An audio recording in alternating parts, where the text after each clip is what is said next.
All right, time to finish off the show with rap reactions. A lot of topics, a little bit of time. Take it away, Drink. Let's roll, Jay. Early in the week, Michigan rewarded men's basketball coach Jawan Hall with a new 5-year contract that would keep him in Ann Arbor through the 2025-2026 season. Your thoughts? Former member of the Fab Five, great career in the NBA. He's been nothing but excellent since he came back to Michigan. You know, replacing John Beilein, who was a great coach in his own right. Recruiting class is off the chart. Yeah, this is an easy win for Michigan. The Staples Center is being rebranded. Beginning on Christmas Day, the home of the Lakers and Clippers will be called the Crypto.com Arena. Drink, where do you stand on the new name? It's a lot.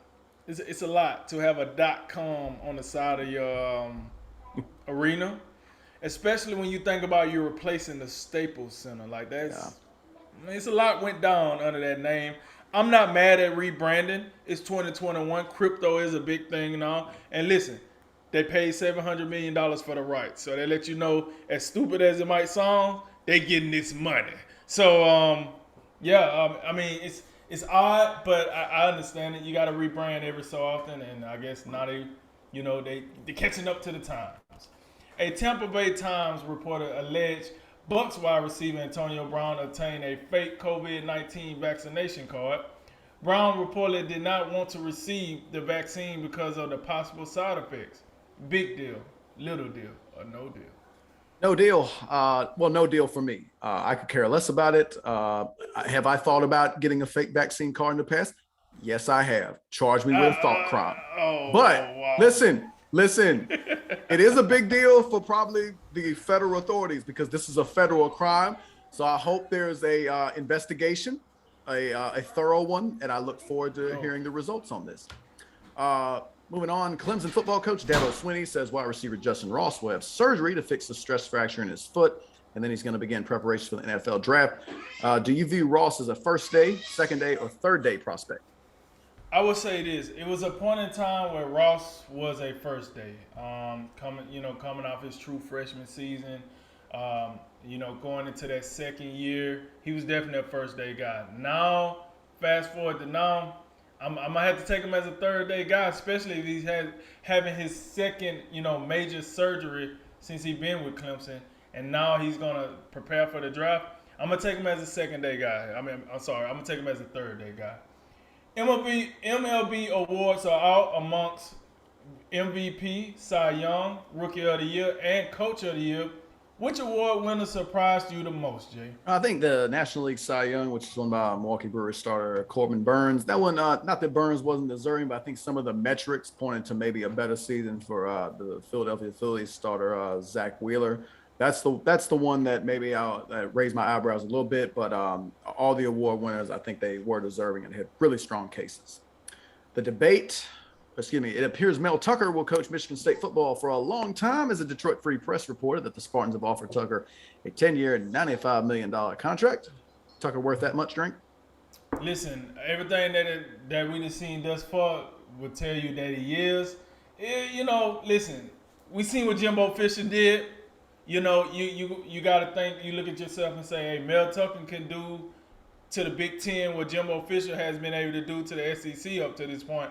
So I guess I'll say, yeah, man. I mean, listen, he came there, he turned that program around like that. And listen, in today's day and age, to keep a guy like Mel Tucker, because we seen what he did with Colorado, he will book on you. You might want to show him the money. And so that's what they're doing. And I think he's worth it so far. The debate around the NFL emphasized on taunting doesn't appear to be going away. In an appearance on the Dan Patrick Show, Saints coach Sean Payton said he believes officials are over-officiating those types of calls. Is he right, Jay?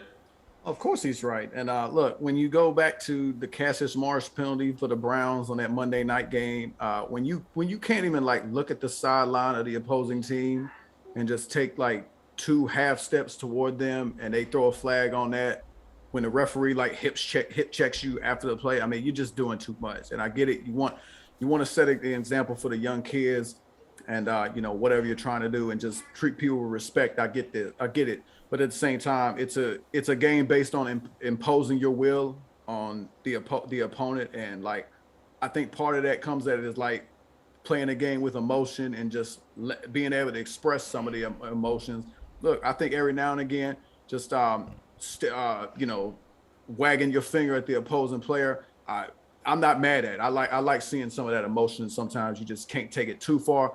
But the NFL, yeah, I think Sean Payton's absolutely right on this one. Tomorrow evening, it's UFC Vegas 43, Vieira versus Tate, ESPN Plus at the UFC Apex in Las Vegas. Main event, women's bantamweight fight between the number 7 ranked contender Caitlin Vieira and the number 8 contender Misha Tate. Drink, who you got?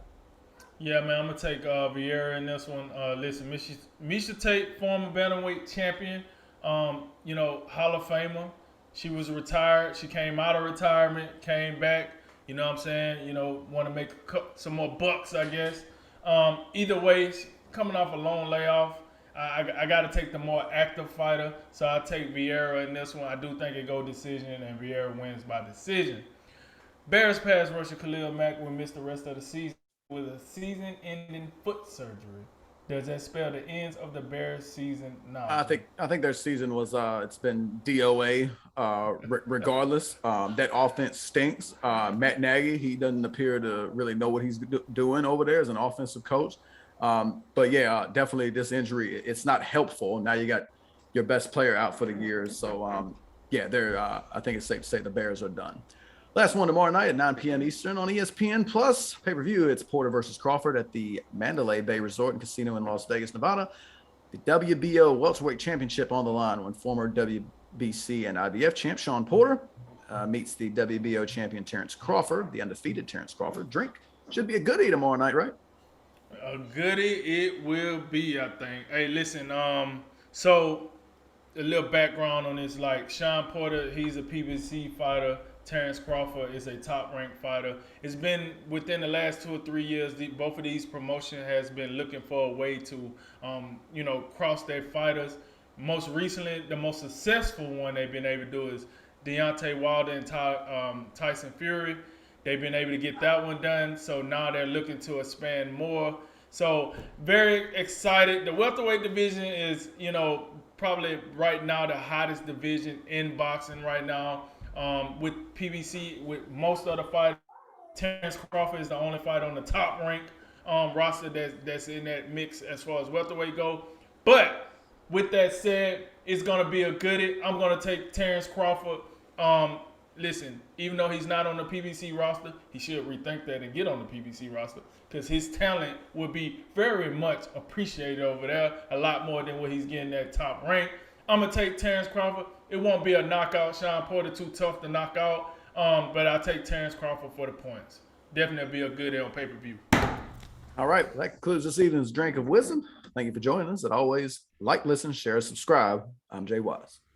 And I'm Nathan Drinker. And remember, make tomorrow better than today and make today better than yesterday. And you know what we gonna do. We gonna holler at you until next time, baby. And ladies and gentlemen, this is a Drink of Wisdom.